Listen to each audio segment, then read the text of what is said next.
Ante las balaceras, quemas y bloqueos de los últimos días en Sinaloa, se suspendieron los festejos por la independencia de México. Estados Unidos emite una nueva alerta de viaje para la entidad.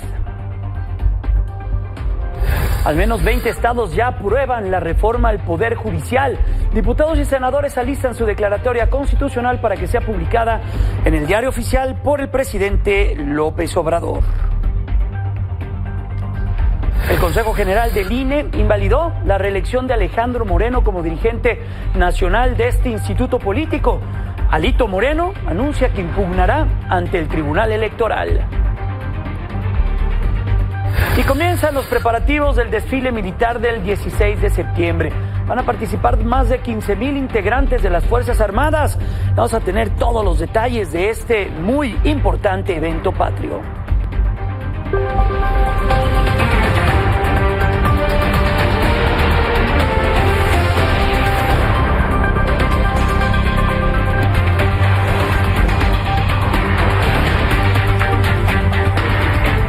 Bienvenidos a Milenio Noticias de las 19 horas. Los saluda Jaime Núñez. A nombre de la titular de este espacio informativo, Selene Flores.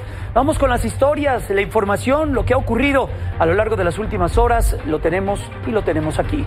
Iniciamos con información de seguridad. Porque luego de 4 días, prácticamente 4 días que han sido consecutivos, la violencia no para en municipios del estado de Sinaloa. Esta mañana incluso el gobernador Rubén Rocha Moya informó que se ha determinado suspender los festejos del próximo 15 de septiembre. En un mensaje a través de sus redes sociales, precisó que la ceremonia civil protocolaria del grito de independencia sí se va a llevar a cabo, pero solo con autoridades de gobierno, una escolta, banda de guerra y miembros de su propio gabinete. Eso se suma a la suspensión de clases hoy, mañana, allá en Culiacán, en Elota, en Cozalá y también en San Ignacio. El gobernador dijo que la decisión se tomó para priorizar la seguridad de la población. Necesitamos seguir cuidándonos. Me interesa mucho la seguridad de la población. Por ello, quiero anunciar que hemos resuelto que el festejo del grito del 15 de septiembre va a ser suspendido. No habrá festejo alguno. Quiero insistir, estamos atentos, alerta, no abandonamos para nada la tarea fundamental que es otorgarles seguridad. Cuídense, nosotros los estamos cuidando. Bueno, pese a esto, en Mazatlán, las fiestas patrias y la ceremonia tradicional del 15 de septiembre siguen en pie. Y es natural, es un lugar turístico con una altísima presencia de visitantes. Así lo dio a conocer el propio alcalde Edgar González. Aseguró que la situación en el puerto permite que estas actividades continúen. Detalló que mantienen un monitoreo constante del comportamiento en el tema de seguridad y con base en ello se informará oportunamente a la población en caso de que se presente algún cambio. La autoridad también reitera el llamado a la población a no alarmarse sin motivo y estar atentos a los medios oficiales. ¿Qué es lo que está pasando realmente en Sinaloa? Estos hechos ocurren prácticamente un mes después de la captura de Ismael El Mayo Zambada y obedecen a la rivalidad que existe entre grupos de los Mayos y conocido como los Chapitos. Hoy, por 4º día consecutivo, prácticamente hubo agresiones armadas. Pero ¿quién tiene todos estos detalles? Es mi compañero Manuel Aceves, con quien nos enlazamos directamente hasta ese punto de la República Mexicana. Manuel, qué gusto saludarte. Primero, atendiendo la situación, es un importante momento el que se está viviendo en aquella región. ¿Qué es lo que nos puedes comentar? Te saludo desde la Ciudad de México. Muy buenas tardes. Buenas tardes, Jaime. Desde el pasado lunes, Sinaloa ha estado experimentando una serie de situaciones de violencia que le han robado la calma a la población prácticamente. Hemos visto pues la ciudad completamente vacía porque la mayoría de las familias están refugiadas en sus domicilios ante estos hechos de violencia. Justo esta tarde se reportaba también un enfrentamiento entre civiles y civiles armados y personal de la Sedena. Esto se estaba reportando en la carretera México Internacional, en la gasolinera del Tule, al sur de la capital sinaloense, en un conocido centro recreativo ahí, muy cerquita de esa parte, donde lamentablemente pues salió herido uno de los agentes que estuvo ahí en esa refriega, en esta balacera que se registró prácticamente hace una hora, por una hora aproximadamente. de estos hechos, y pues en la mañana también se presentaban algunas situaciones, la movilización de grupos armados. Desde hace días esto ha sido la constante en Sinaloa, en los distintos puntos de la capital sinaloense, también en Cozalá, en Elota, en San Ignacio, ha sido la zona de desplazamiento por parte de estos grupos delictivos que han estado dándose encontronazos, por así llamarlo. De alguna manera tienen estos enfrentamientos, llega el ejército, rápidamente se van, y ha sido la constante en estos días, generando temor entre la población que se mantiene, ya lo decía, en sus hogares. La actividad económica se ha visto fuertemente afectada a raíz de esta situación, y hemos preparado precisamente un trabajo especial donde resumimos un poco toda esta situación, Jaime. Andamos, tiro, compadre. ¿Cómo anda, Ramono? Viejo, quiero putísima orden, pura gente del ratón. Vamos a hacer un caldo con guachos. Habitantes del centro y sur de Sinaloa viven días de terror marcados por enfrentamientos, balaceras y la disputa por la plaza entre los Chapitos y la Malliza. Según datos de la Fiscalía Estatal, en solo 3 días, la disputa dejó por lo menos 9 asesinatos en Culiacán, El Dorado y la Sindicatura de Costa Rica, así como 11 lesionados, además de 14 secuestros o levantones y 16 denuncias por robo de vehículo. La violencia estalló el lunes con tiroteos en Culiacán y Costa Rica, donde 10 vehículos baleados fueron abandonados. El caos se extendió a Portaceli y El Dorado, donde una camioneta fue incendiada. Horas más tarde se reportó la muerte de un hombre en un presunto enfrentamiento. Además, un militar y un civil perdieron la vida, mientras 2 cuerpos con signos de tortura fueron localizados en Culiacán. El martes, los rumores de más enfrentamientos paralizaron la economía local y llevaron a padres de familia a no enviar a sus hijos a clases, a pesar del llamado del gobernador Rubén Rocha Moya, quien aseguraba que ya había calma. Sin embargo, grupos armados reaparecieron en las carreteras. Esa misma mañana, se reportaron disparos contra una vivienda en Potrerillos del Norote, en Elota. Por la tarde, pistoleros irrumpieron en una privada de Santa Fe y asesinaron a 2 jóvenes, y otro ataque ocurrió en la colonia Miguel Hidalgo. Mientras las autoridades pedían calma, se reportaba la presencia de camionetas con hombres armados recorriendo distintos puntos de Sinaloa y las sindicaturas. Pues se están agarrando allá a lo lejos, alrededor.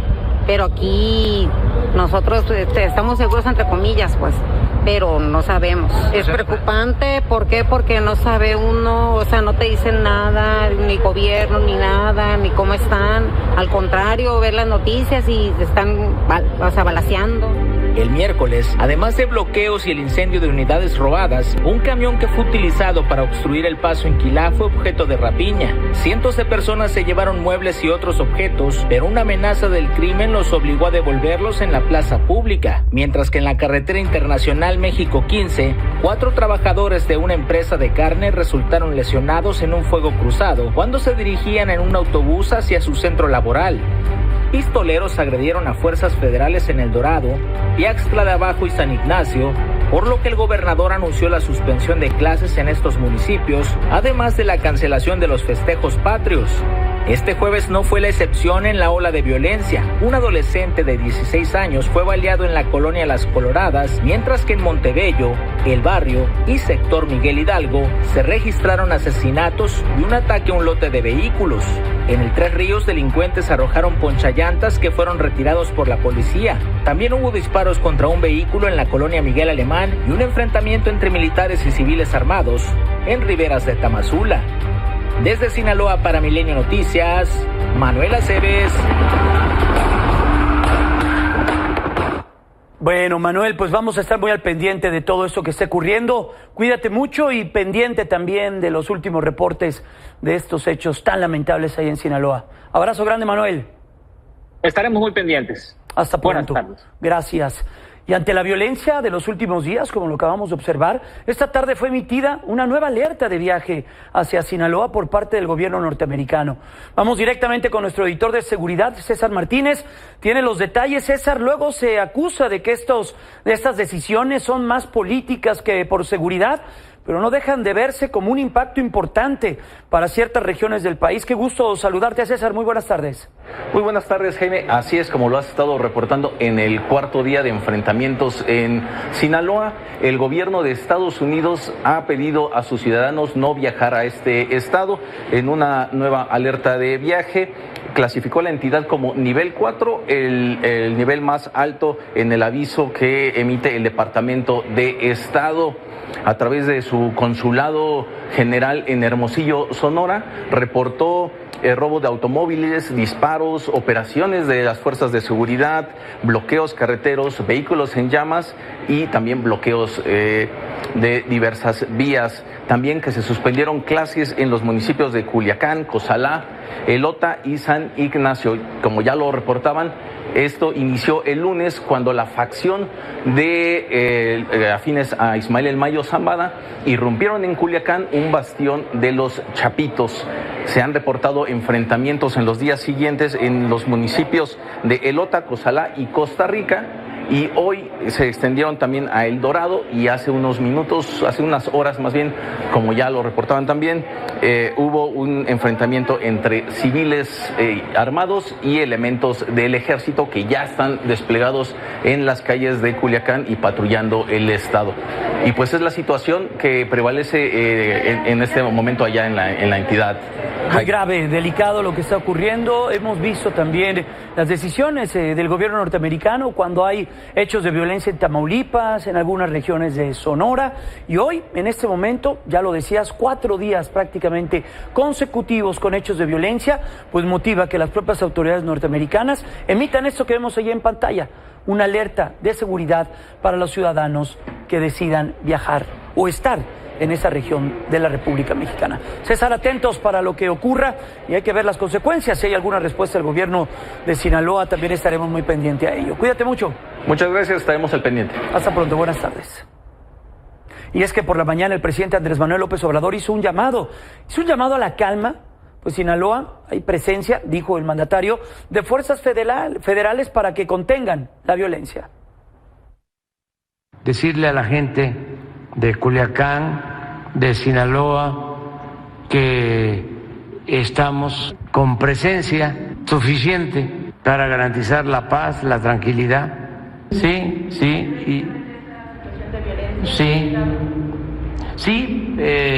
hay temor, pero decirle a la gente que estamos pendientes, que hay pues pugnas entre dos grupos y tenemos que buscar que no se afecte a la población y también que no se enfrenten entre ellos. Hay elementos suficientes de la Secretaría de la Defensa, de la Guardia Nacional, todo también para que no haya alarmismo, sensacionalismo. Y bueno, justamente debido a los últimos enfrentamientos allá en Sinaloa, autoridades federales en Sonora han reforzado sus operativos de seguridad en la frontera con este estado, aunque hasta el momento se han descartado afectaciones para Sonora, según nos asegura Francisco Sergio Méndez, el delegado de la Fiscalía General de la República en aquella entidad. No hay ninguna implicación que se hubiera detectado hasta este momento las acciones criminales que están sucediendo en Sinaloa que tengan algún impacto aquí en Sonora. Evidentemente se están tomando por parte de nuestras fuerzas de seguridad todas las prevenciones necesarias para evitar que todas estas acciones criminales lleguen aquí a Sonora. Y bueno, esta situación sin duda ya está impactando al sector económico. Algunas tiendas de conveniencia han comenzado a cerrar, han tomado medidas preventivas, particularmente en Sinaloa y en las ciudades, en las principales de aquella región. Vamos contigo, Ana Karina Martínez, que se trata en temas de negocios, para que nos platiques y nos ayudes a contextualizar pues, el duro golpe que tiene en centros comerciales, en tiendas de conveniencia, lo que ocurre con Oxxos. Vaya, es un motivo importante y también de alerta en el sector económico. Muy buenas noches. ¿Qué tal, Jaime? Muy buenas noches. Te saludo con muchísimo gusto y de nuevo con estos temas que son muy dolorosos porque de nuevo la fuerte inseguridad que se vive día con día, esta vez toca el turno, como ya mencionabas, de las tiendas de conveniencia OXXO. Y es que el Fomento Económico Mexicano, que es la empresa que está detrás de OXXO, dio a conocer que tomarán medidas preventivas contra la inseguridad en Sinaloa debido a los actos de violencia que se han generado durante los últimos días. A través de un comunicado, FEMSA indicó que las medidas tienen la intención de garantizar la seguridad de los colaboradores, pero no solo de ellos, también de los clientes que acuden diariamente a sus unidades.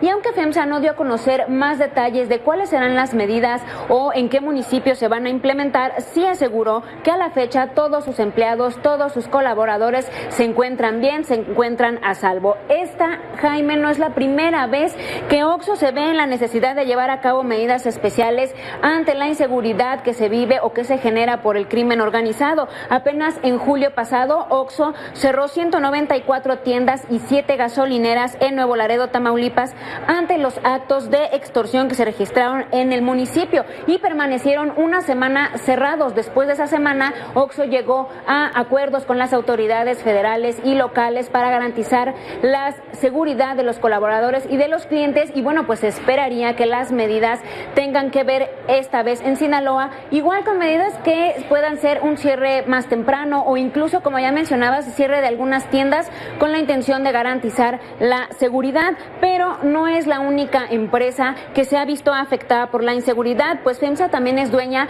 de la embotelladora más importante de los productos de Coca-Cola, misma que informó que de manera temporal va a cerrar su planta en Morelos debido a los actos de inseguridad en la comunidad de Puente de Tixla, actos que incluyen la extorsión y el robo. De hecho, la semana pasada se registraron al menos 8 camiones secuestrados en la localidad de Amacuzac con el fin de robar mercancía, de robar dinero en efectivo y también de retener a los choferes durante varias horas, aunque bueno, por fortuna fueron liberados horas más tarde. De hecho, ayer por la mañana varios camiones de Coca-Cola fueron escoltados por personal de la Marina hacia Cuernavaca y una bodega de la refresquera se mantuvo resguardada por elementos de la Guardia Nacional. Hasta el momento ninguna autoridad local, municipal o federal se ha pronunciado al respecto en cuanto a OXXO o a FEMSA y Coca-Cola.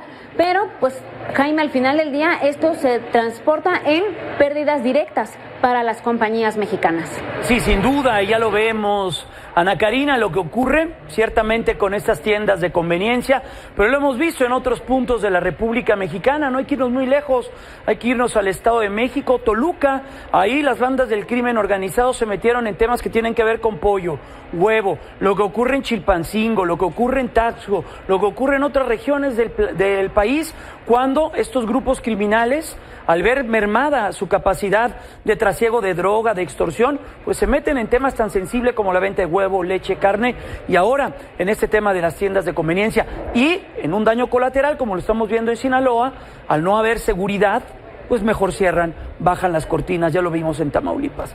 Tremendo lo que está sucediendo, Ana Karina. Veremos qué es lo que dicen las autoridades y qué respuesta tienen a este duro golpe económico. Cuídate mucho y que tengas una excelente noche. Muchas gracias, Jaime. Muy buenas noches. Hasta pronto. Y donde también, debido a la violencia, fueron suspendidos los festejos del 15 y del 16 de septiembre, fueron en los municipios de Galeana y General Zaragoza, esto allá en Nuevo León. Sobre esto, el alcalde de Galeana, Alejo Pedrosa, anunció que se tomó la medida para salvaguardar la integridad física de los ciudadanos y de sus familias. Además, hoy se sumó a la suspensión de festividades patrias el municipio de Cotija, en Michoacán.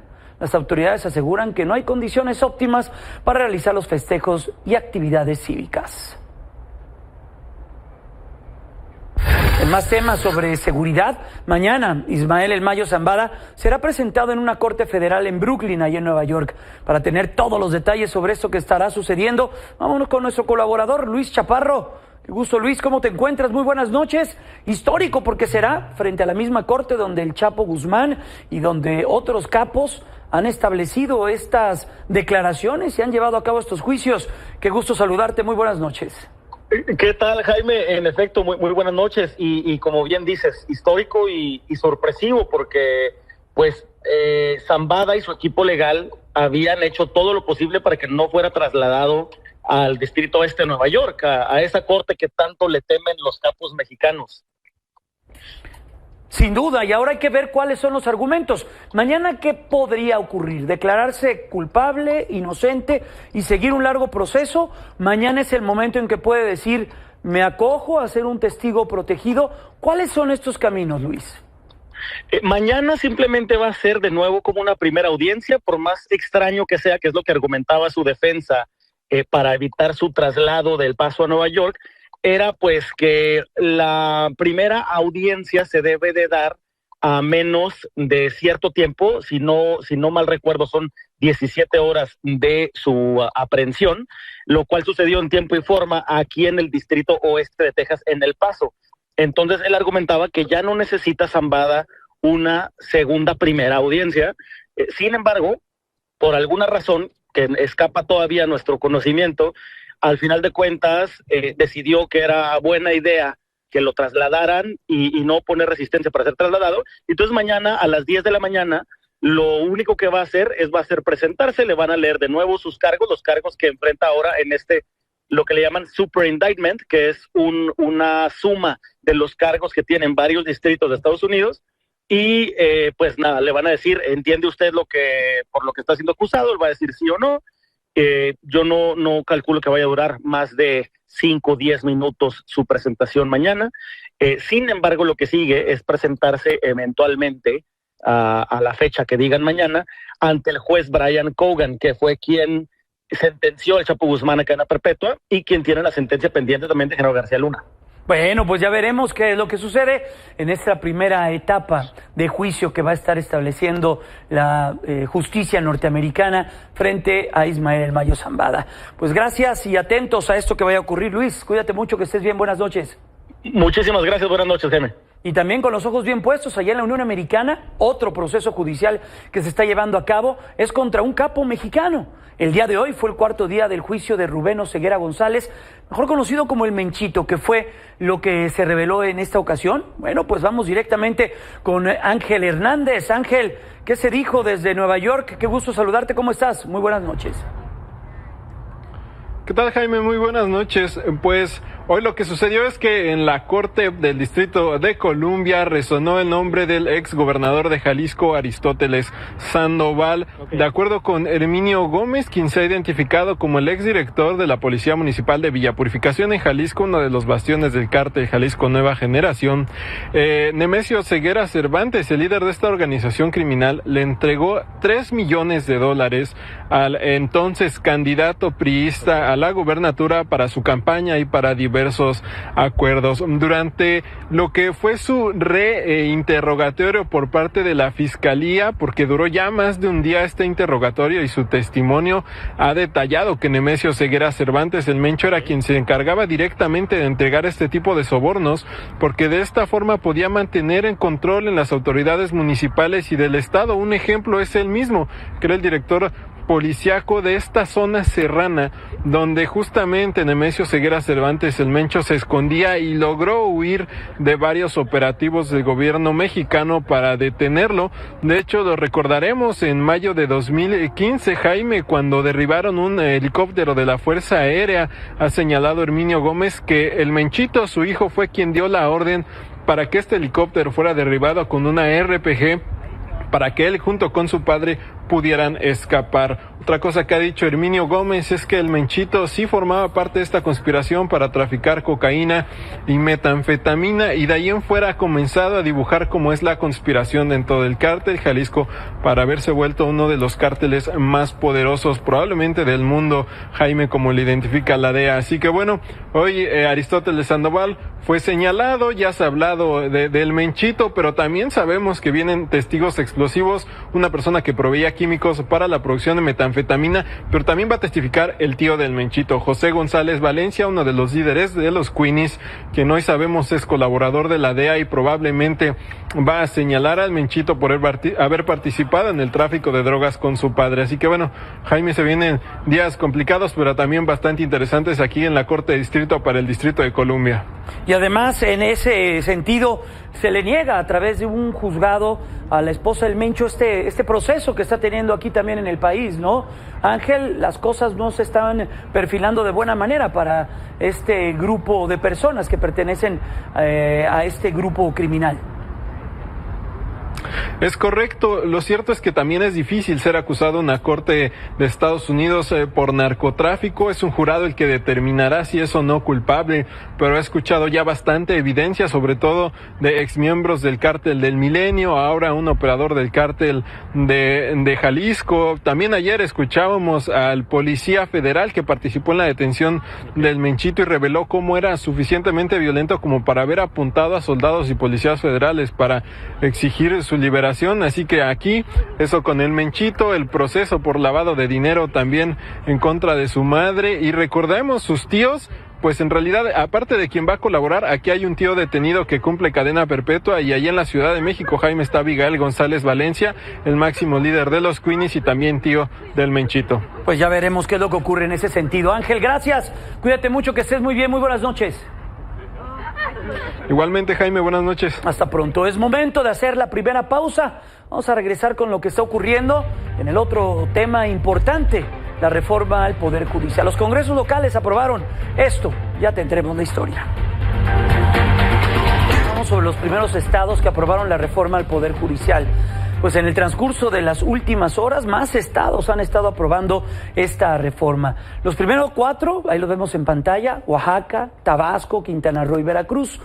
A esto se han sumado Baja California Sur, Nayarit, Colima, Baja California, Morelos, Yucatán, Durango, Tlaxcala, Puebla, Campeche, Sinaloa, Guerrero, Zacatecas, Tamaulipas, el Estado de México, este mediodía la Ciudad de México y Sonora.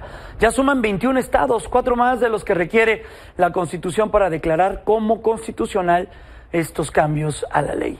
Los únicos estados donde se ha rechazado o bien suspendido la discusión es Querétaro y Chihuahua, ambos bastiones panistas. Hay 11 estados donde siguen pendiente la discusión. Por cierto, en el Congreso capitalino hubo roces, algunos importantes, entre los legisladores. En consecuencia, este honorable Congreso de la Ciudad de México declara aprobada la minuta con proyecto de decreto por el que se reforman, adicionan y derogan diversas disposiciones de la Constitución Política de los Estados Unidos Mexicanos en materia de reforma del Poder Judicial. Remítase a la honorable Cámara de Senadores para los efectos constitucionales y legales a que haya lugar. En medio de todo esto que ha ocurrido, llama la atención lo que ocurrió en Durango. Ahí el gobernador de la entidad, Esteban Villegas, gobernador que no pertenece a Morena, justificó que los diputados del PRI en el Congreso local hayan votado a favor de esta reforma judicial. Considera el Ejecutivo local que se trató de un voto inteligente que cuidó la relación que tienen con el gobierno federal. Los votos del PRI en el Congreso fueron de una manera inteligente, cuidando la relación política. El voto del PRI ayer fue cuidando esa relación, viendo más allá del tema del partido, de los colores, viendo por Durango, tratando de cuidar esa relación que tiene el gobernador o el gobierno con el gobierno federal y con el gobierno entrante también. Y creo que en esa forma yo les agradezco que lo hayan hecho de esa manera. Y luego de conseguir la aprobación de más de la mitad de los estados del país, tanto la Cámara de Diputados como la de Senadores, se sesionarán el día de mañana para hacer la declaratoria de constitucionalidad de la reforma al Poder Judicial. La cita para los senadores es a las 2 de la tarde en el inmueble de aquí de Reforma, mientras que los diputados están citados a las 5 de la tarde en San Lázaro. Al respecto, la oposición busca cómo impugnar esta reforma. Sin embargo, el coordinador de los diputados de Morena, Ricardo Monreal, hoy muy temprano desestimó este tipo de acciones. Experiencia como legislador, ¿qué tan blindada está esta reforma en sus trámites, en su procesamiento? Está muy blindada desde su procedimiento, sus procesos en las dos cámaras, sus procesos en las legislaturas. La reforma constitucional, en su artículo 135, establece mecanismos muy complejos para el poder reformador o el constituyente permanente, mayorías calificadas, mayoría de legislaturas. No admite recurso alguno. El presidente López Obrador volvió a tocar el tema de la reforma al Poder Judicial. Lo hizo desde la mañanera. Primero, aseguró que esta reforma no va a frenar las inversiones, ni tampoco provocará la salida de capitales al extranjero, y señaló que son acusaciones totalmente falsas. Aseguró que al contrario, se están rompiendo récord en este tema, pues en el primer semestre de este año, dijo el mandatario, en este rubro ya se acumulan más de 30,000 millones de dólares, cuando el año pasado fue de 35,000 millones. Además, abrió la posibilidad de reunirse con los legisladores de Morena para celebrar la aprobación de la reforma al Poder Judicial. Por último, reveló la fecha en la que planea publicarla en el Diario Oficial de la Federación. Pues sería bueno pensar en que se publique el 15 de septiembre, porque es una reforma importantísima, es reafirmar que en México hay una auténtica democracia. Bueno, todo lleno de simbolismos, ¿no? Lo que va a ocurrir en la arenga del Zócalo, si esto se publica ya en el Diario Oficial el domingo, previo al grito de independencia, ya veremos qué es lo que sucede en ese sentido. En tanto, la presidenta electa Claudia Sheinbaum también celebró la aprobación de la reforma al Poder Judicial en la mayoría de los estados. Lo hizo de esta manera. Ya es un hecho la reforma constitucional, es un buen momento dado que estamos por celebrar la independencia de México y es muy bueno para el país, como lo he dicho, muy bueno para la nación que el Poder Judicial se renueve, se democratice y esté al servicio del pueblo de México y de la nación. Y en temas del Poder Judicial, ¿qué es lo que sucede o qué es lo que va a seguir? Porque la ministra Yasmín Esquivel reveló la fecha en la que el Pleno de la Suprema Corte retomará sus actividades. Efectivamente tuvimos ya una sesión privada en la cual se determinó que se reanudan las actividades el próximo martes 17 de septiembre. Y de los que estaban presentes, ministros presentes, votación unánime. Tocó ese tema en la sesión privada de este momento en el Pleno de la Corte, nada sobre el Consejo ni nada sobre la reanudación de actividades por parte de jueces y magistrados. Este es un tema que compete al Consejo y seguramente el Consejo tomará su determinación en la próxima sesión que tenga. Y luego de la aprobación de la reforma al Poder Judicial y su inminente publicación, la ministra Alenia Batres planteó instalar una mesa de transición para que los ministros de la Suprema Corte formulen sus propias propuestas para las leyes secundarias de la reforma al Poder Judicial. Plantea que se convoque al Consejo de la Judicatura Federal, mismo que también preside la ministra Norma Piña, para que se diseñen los instrumentos normativos que permitan aprovechar los recursos con los que cuenta el Poder Judicial actualmente para su instalación y funcionamiento, tanto del órgano de administración como del Tribunal de Disciplina Judicial, este nuevo ente que vendrá a sustituir al órgano anterior, que fueron ya aprobados en esta reforma al Poder Judicial. Y en más de la suspensión de labores, la directora nacional de la Asociación Nacional de Magistrados de Circuito y Jueces de Distrito, Juana Fuentes Velázquez, reveló cuándo podrían retomar sus actividades. Más bien la declaratoria de suspensión de actividades se establece en el punto 2 que con la convocatoria hacia los integrantes de la directiva nacional y directores regionales, con la escucha al comité de vinculación que ustedes saben que se formó para el caso de que se llevara a cabo diálogo, de manera colegiada se va a tomar la decisión para reanudar. ¿En cuánto tiempo? Algunos directores regionales están consultando justo en cada región donde ellos representan, con los diversos jueces y magistrados de cada región. Y hay que platicar de lo que está sucediendo y de las futuras acciones de los trabajadores del Poder Judicial luego de la aprobación, lo que ocurrió en el Poder Legislativo en esta reforma al Poder Judicial. Agradezco que nos regale unos minutos Patricia Aguayo, vocera de los trabajadores del Poder Judicial. Patricia, primero, muy buenas noches. Prácticamente 3 semanas en este paro. ¿Qué es lo que va a ocurrir y qué es lo que viene, Patricia? Qué gusto saludarla. Buenas noches, Jaime, a tus órdenes. ¿Qué viene? Sí, mira, justamente se están cumpliendo 3 semanas de haber iniciado este paro de labores, suspensión de labores, y en este momento, desgraciadamente, no logramos obtener nuestra pretensión, que era de tener esta reforma regresiva y violatoria de derechos. Sin embargo, creo que llevamos a cabo acciones muy importantes, acciones legítimas, por fin el pueblo de México ha visibilizado qué es el Poder Judicial, a qué nos dedicamos y por qué es importante que permanezca de manera independiente. Sin embargo, hoy con esta aplanadora de Morena, aprobaron de manera rapidísima la reforma, porque están cumpliendo finalmente su promesa de que le iban a dar su regalo de despedida al presidente López Obrador. Una vez aprobada esta reforma, faltan algunos trámites legales, pero al final se ha escuchado que la piensan publicar y proclamar el 15 de septiembre, de manera irónica, porque es increíble que la pérdida de la independencia del Poder Judicial se vaya a celebrar precisamente el Día de la Independencia de México. Pero finalmente es un trámite legislativo que ha concluido, está por concluirse. Lo que seguirá serán las acciones legales. Hay instancias nacionales que deben agotarse y se van a agotar. Y finalmente quedarían algunas instancias internacionales que también van a hacerse valer. Patricia, la recuperación de actividades, ¿esa para cuándo llegará?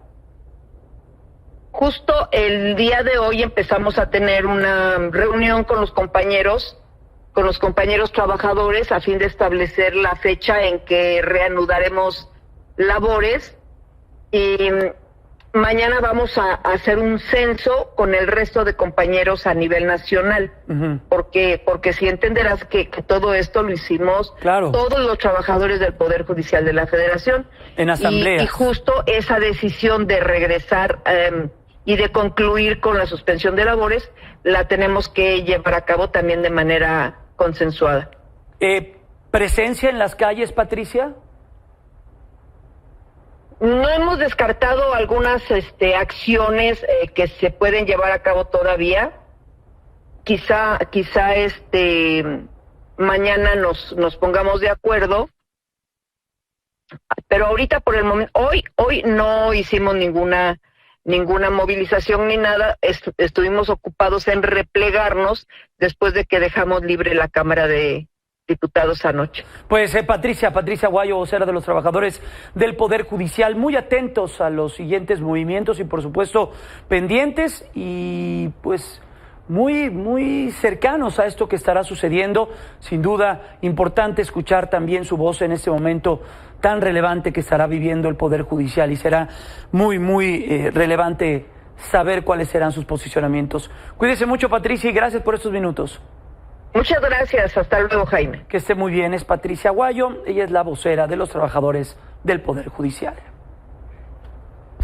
En temas de política, el Consejo General del Instituto Nacional Electoral invalidó los cambios a los estatutos del PRI, mismos que permitirían la reelección de Alejandro Moreno como dirigente nacional de este instituto político. Sin embargo, esto no significa que sea un revés para la reelección del ahora senador, debido a que este órgano electoral únicamente se pronunció respecto a las reformas, más no a los procesos que derivaron en las mismas. Esta decisión final sobre la reelección de Alejandro Moreno en el interior del PRI queda en manos de la Sala Superior del Tribunal Electoral y del propio Instituto Político, de uno de los órganos del Instituto Político. Al respecto, la consejera Dania Rabel explicó más sobre esta decisión.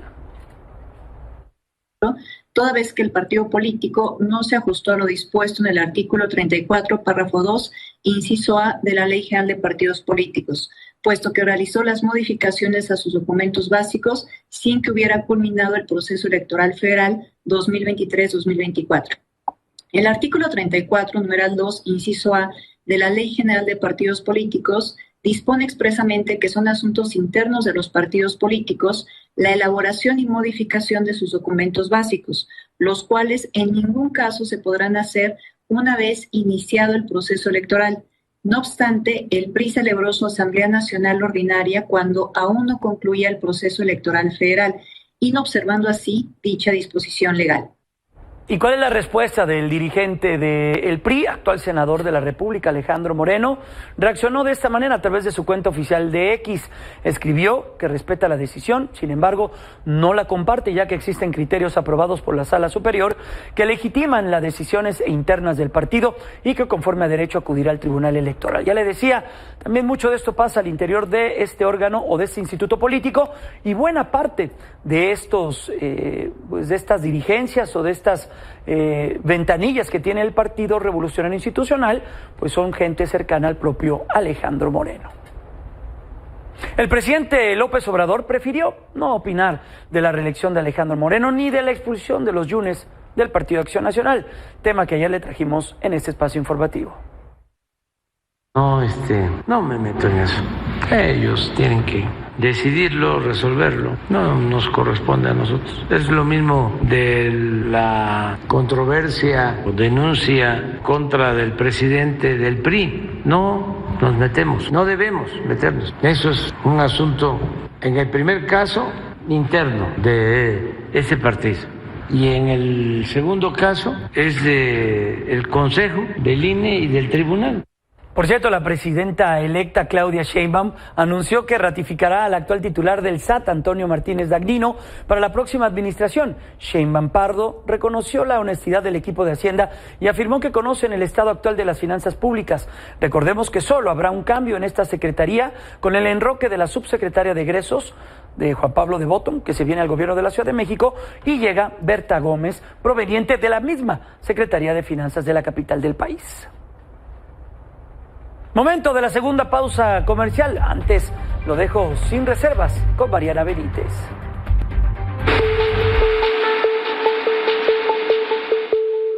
En un país con una población de más de 23 millones de personas que se autoidentifican como indígenas, es una buena noticia la próxima discusión en el Congreso sobre una reforma constitucional de amplio espectro en materia de derechos de pueblos y comunidades indígenas y afromexicanas.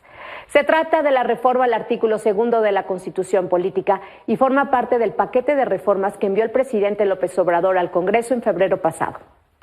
Hablamos de la más amplia discusión iniciada hace años en todo el país, en la que participaron miles de personas, autoridades, instituciones y sobre todo integrantes de estos pueblos y comunidades indígenas. Aquí comparto 5 puntos relevantes de esta reforma. Primero, los pueblos indígenas y afromexicanos tendrán el reconocimiento desde la Constitución como sujetos de derecho público, lo que les va a permitir tener personalidad jurídica y ejercer presupuesto público para el desarrollo de sus comunidades. Este mandato viene contemplado desde el convenio 169 de la OIT, suscrito por México. Segundo, se reconoce como un derecho la consulta libre y previa a cualquier acción legislativa o de gobierno que pueda tener un efecto sobre sus derechos. Este tercero me parece muy importante, el reconocimiento al derecho a la salud y a reconocer el valor de la medicina tradicional dentro del Sistema Nacional de Salud Pública. Otro componente es la obligación de garantizar atención especial a los derechos de niñas, niños y adolescentes indígenas y afromexicanos para garantizar una vida libre de racismo, exclusión, discriminación y violencia. Y finalmente está el reconocimiento del derecho de las mujeres indígenas y afromexicanas a participar de manera efectiva y en condiciones de igualdad en el desarrollo de los pueblos y comunidades. No solo participar en lo político, sino también ser tomadas en cuenta en todos los ámbitos. Como oaxaqueña comparto que en un país con una deuda histórica tan grande con nuestros pueblos originarios, esta reforma, como se ha dicho, será una de las reivindicaciones más profundas que de manera pacífica se hace en el terreno de la justicia social. Ni más ni menos. Soy Mariana Benítez. Nos veremos a la próxima. Vamos con más información. Esta tarde se registraron intensas lluvias en el sur de la capital de la República, dejaron severas afectaciones. Mire lo que ocurrió en Tlalpan, y muy temprano además, Ahí reportaron retrasos en el transporte público debido a que la calzada de Tlalpan y parte de la avenida Insurgente Sur se inundó. Esto provocó que varias personas se quedaran a la mitad de su camino. Incluso vehículos quedaron varados en medio del agua. Por estos hechos, Protección Civil emitió alerta roja por la persistencia de lluvias, incluso caída de granizo durante las próximas horas.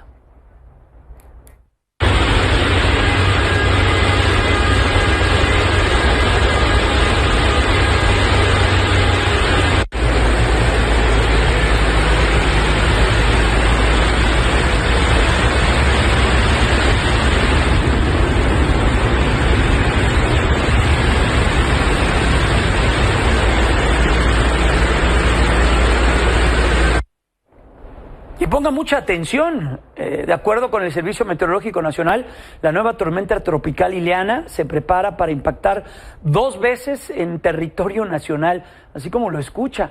La primera va a ser en Baja California Sur y la segunda será por el estado de Sonora. Esto va a provocar intensas lluvias en los alrededores de la región. Además, la dependencia ha informado que no se descarta la posibilidad de que se intensifique a huracán categoría 1. Esta es la trayectoria que tiene en estos momentos, ahí la vemos en pantalla y por supuesto también hay que estar atentos de lo que ocurre con información oficial de Protección Civil. En otros temas, comienzan ya los preparativos para el desfile militar del 16 de septiembre, en el que van a participar más de 15,000 integrantes del Ejército, Fuerza Aérea, Armada y Guardia Nacional. Así están realizando ya los ensayos. Amílcar Salazar, nos tienes toda esta historia, la parada militar que se registrará el próximo 16 de septiembre.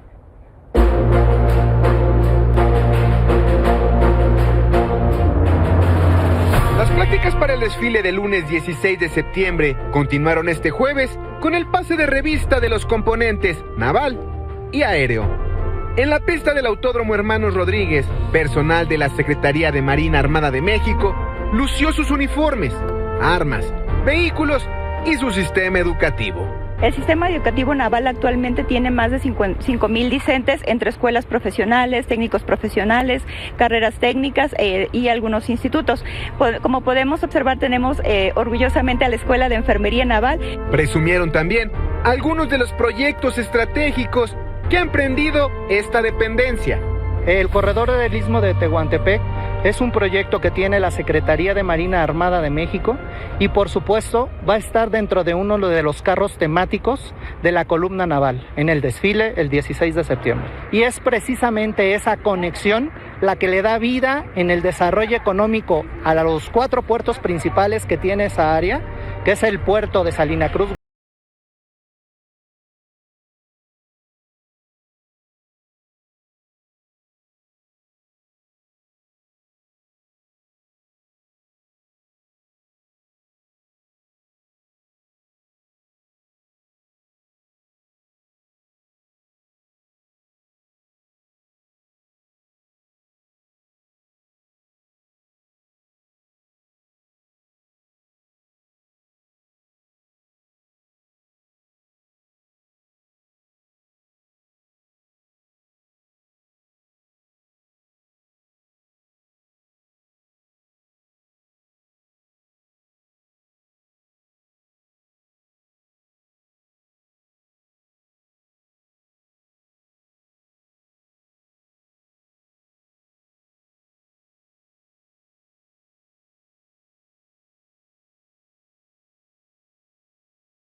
Para Milenio Noticias, Amílcar Salazar Méndez.